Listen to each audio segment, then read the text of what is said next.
Mamata Banerjee as a lawyer argument করেছে এবং আপনাদের খুব পরিষ্কারভাবে জানিয়ে দিচ্ছি যে 1985 থেকে উনি বার কাউন্সিলের এনরোল মেম্বার। একটা কনফিউজ সৃষ্টি করার চেষ্টা করা হচ্ছে, উনি মেম্বার, উনিও আর্গুমেন্ট করেছেন।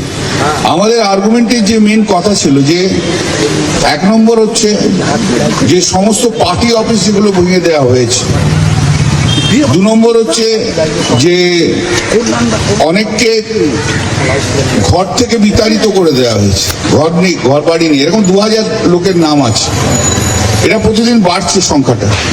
আর 3 নম্বর হচ্ছে যারা আমাদের পন্থী, মানে আমাদেরকে যারা তৃণমূলকে ভোট দিয়েছে বা তাদের দোকানদানি সমস্ত ভেঙে দেওয়া হচ্ছে এবং তাদের বার করে দেওয়া হচ্ছে। এই নিয়ে সারাদিন মামলা আর্গুমেন্ট হয়েছে, আপনারা সে সম্বন্ধে অবগত আছেন। যে কলকাতা হাইকোর্ট যেটা দিয়েছে সেটা হচ্ছে in the interest of the justice it is observe that it shall be lawful for the police authority strictly maintain law and order at the ground level.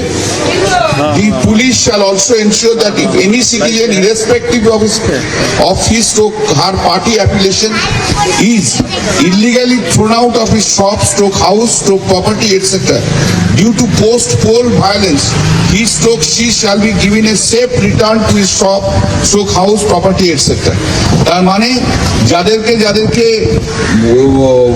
বাড়ি ছাড়া করেছিল এবং যাদের দোকান ভেঙে দিয়েছিল, যাদের প্রপার্টি ভেঙে দিয়েছিল, তারা বাড়ি ছাড়া, তাদেরকে প্রত্যেক পুলিশকে তাদেরকে ফিরিয়ে আনতে হবে এবং তাদের সেফটি সিকিউরিটি তাদেরকে মেনটেন করতে হবে এবং পুলিশের ওপর এটা একটা বড় দায়িত্ব দিয়েছে। যদিও আজ পর্যন্ত যতক্ষণ পর্যন্ত না অর্ডার হয়েছে ততক্ষণ পর্যন্ত পুলিশ এই দায়িত্ব পালন করছিল না। সব জায়গায় তৃণমূল কংগ্রেস কর্মীদের মারছে, ওরা পুলিশরা দাঁড়িয়েছিল। আজকের পরিপ্রেক্ষিতে সেই অর্ডারে আমরা মনে করি যে আমাদের জন্য ইনিশিয়ালি যে অর্ডার হয়েছে সে অর্ডার তৃণমূল কংগ্রেসের যারা কর্মী রয়েছে, যারা ওয়ার্কার রয়েছে, যাদের বাড়ি ভেঙেছে, যারা ঘর ছাড়া হয়ে রয়েছে, তাদেরকে পুলিশের দায়িত্ব হচ্ছে সেই সমস্ত ঘর ছাড়াদের ঘরে নিয়ে এসে তাদের সেফটি দেওয়া। পুলিশের দায়িত্ব হচ্ছে যে বাড়িগুলো ভেঙেছে, সেই বাড়ি অফিস যারা ভেঙেছে সেখানে সবাইকে নিয়ে এসে তাদের দায়িত্ব দেওয়া। পুলিশ যদি এই কাজ না করে, আমি আপনাদের কাছে বলে যাচ্ছি যে প্রত্যেকটি পুলিশ অফিসারের নামে দরকার হলে কন্টেম্প্ট অফ কোর্ট করব এবং দেখবো কত বড় পুলিশ, শুভেন্দু অধিকারী মুখ্যমন্ত্রী পুলিশ কত বড় ক্ষমতাশালী তা আমরা দেখতে চাই। আজকে আমরা দেখতে চাই, আমরা দেখবো। তাই আমাদের লড়াই যেমন জারি আছে, থাকবে, আগামী দিনেও আরো হবে। এইরকম ভাবে অনেক জায়গাতে আরো আসবে, আরো অনেক মামলা হবে। এই তো সবে শুরু, এই তো প্রথম শুরু করলাম। 5 বছরে আপনারা দেখেছেন যে 2011-র আগে যেমন বুদ্ধদেব ভট্টাচার্যের ঘুম ভাঙিয়ে দিয়েছিলাম, মনে পড়ে সেই সব দিনগুলো। যারা পুরনো সাংবাদিক আছে, আগামী 5 বছর এই মুখ্যমন্ত্রীর ঘুম কিন্তু আমরা ভাঙিয়ে রেখে দেবো, একদম কথা দিয়ে যাচ্ছে। একদম কি করে ঘুমোয় সেটাও আমরা দেখবো। একদিকে বড় বড় কথা বলবে, আরেকদিকে অপোজিশনের বিরুদ্ধে সমস্ত রকমের স্টেপ নেওয়া হবে। বিরোধী দলকে থাকতে দেবো না, তা আমরা হতে দেবো না। আমাদের লড়াই রাস্তাতেও থাকবে, আমাদের লড়াই কোর্টেও থাকবে, আমাদের লড়াই আগামী দিনে আরো অনেক বড় জায়গায় যাবে। এইটুকু আমি বললাম এবং পুলিশকে আপনাদের মাধ্যম দিয়ে সাবধান করছি, যদি আপনারা সংবিধান অনুযায়ী, আইন অনুযায়ী কাজ না করেন, তাহলে কিন্তু আপনাদের জন্য ভবিষ্যৎ কিন্তু অন্ধকার আছে। এটুকুও বলে দিলাম, অন্ধকার আছে, অন্ধকার করে ছেড়ে দেবো। পুলিশ যদি আইন অনুযায়ী কাজ না করেন, শুধু বিজেপির লোকের কথাতে কাজ করেন আর শুভেন্দু অধিকারী যাকে বলবে তাকে দিয়ে যদি অ্যারেস্ট করাতে যান, তাহলে কিন্তু আপনাদের জন্য কিন্তু মুশকিল আছে। রেকর্ডটা আমার একটু অন্যরকম, 2জন আইপিএসকে কিন্তু জেলে ঢুকিয়েছিলাম, এটাও মনে করে দিচ্ছি। আপনারা অনেকে সেই সময় আসেননি সাংবাদিকতায়, যারা পুরনো তারা জানেন, রেকর্ড কিন্তু আমার এটাও রয়েছে। আমিও এটাও বলে দিয়ে যাচ্ছি, যদি পুলিশ যদি আইন অনুযায়ী না কাজ করে, যদি ভিন্ডিকটিভ হয়, তাহলে কিন্তু পুলিশের জন্য কিন্তু আগামী দিনে পশ্চিমবঙ্গ পুলিশের জন্য কিন্তু অত্যন্ত দুর্দিন আসবে। সেই দিনের অপেক্ষায় থাকবেন।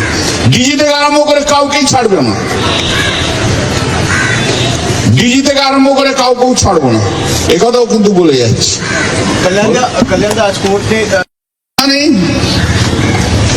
कोर्ट में ऑर्डर दिया है, इंग्लिश में बोल देंगे क्या, जो आइन माफिक पुलिस को law and order strictly maintain करना होगा। जो लॉ एंड ऑर्डर अभी नहीं है, फोर्थ में का बाद लॉ एंड ऑर्डर नहीं है पश्चिम बंगाल में, वही लॉ एंड ऑर्डर उसको मेंटेन करना होगा।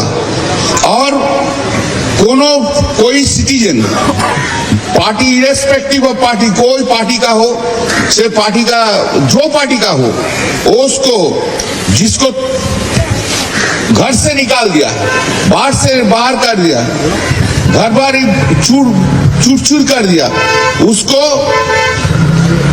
दुकान से हटा दिया, प्रॉपर्टी से हटा दिया, बाड़ी से निकाल दिया, उन लोग को पोस्ट वायलेंस के लिए जिसको हुआ, उन लोग को सेफ रिटर्न करना होगा पुलिस को।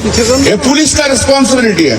हम लोग 2000 आदमी को नाम दिया है, 2000 आदमी जिसको घर से निकाल दिया है, एरिया से निकाल दिया है। अभी अभी हमारा साथ भेंट हुआ है आरामबाग का आदमी का, घर से निकाल दिया है, क्रिएट किया है, और बीजेपी लोग कर रहे हैं और पुलिस उसको हेल्प कर रहे हैं। उस पुलिस को अभी डायरेक्शन दे दिया है और उनको घर में वापस ही करना होगा, यही है कोर्ट का ऑर्डर। Thank you.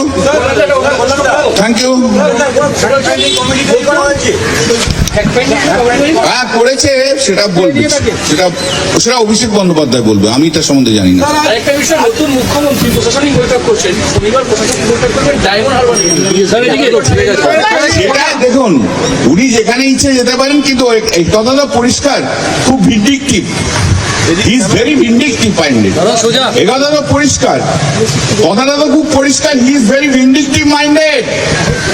ওর মনের মধ্যে হিংসা ঘৃণা ছাড়া আর কিচ্ছু নেই।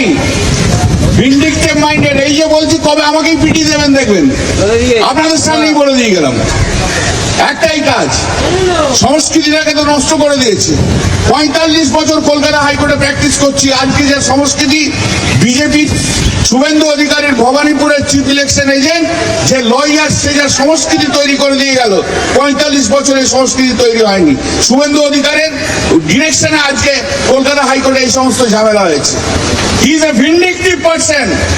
আমরা রাস্তায় থাকবো, 2 বছরের মধ্যে বিজেপির ঘুম ভাঙিয়ে দেবো। শ্রমিক ভট্টাচার্য বড় বড় বক্তৃতা মারছে, জ্ঞান দিয়ে যাচ্ছে। জীবনে কোনোদিন তো সিপিএম এর এগেন্স্টে আন্দোলনে শ্রমিক ভট্টাচার্যকে দেখা যায়নি, জীবনে কোনোদিন শ্রমিক ভট্টাচার্যকে দেখা যায়নি। এখন থিওরিটিক্যাল বক্তব্য দিচ্ছে, অদ্ভুত একটা করেছে। একটা গ্যাং দিয়ে ভাঙছে, আরেকটা গ্যাং দিয়ে একটা গ্রুপ অফ দি বিজেপি দিয়ে ভাঙছে, আরেকটা গ্রুপকে পাঠিয়ে দিয়ে বলছে আমরা সব ঠিক করে দিচ্ছি। আবার যে ঠিক করছে তৃতীয় নম্বর গ্রুপকে যে পাঠাচ্ছে, অদ্ভুত খেলা হচ্ছে।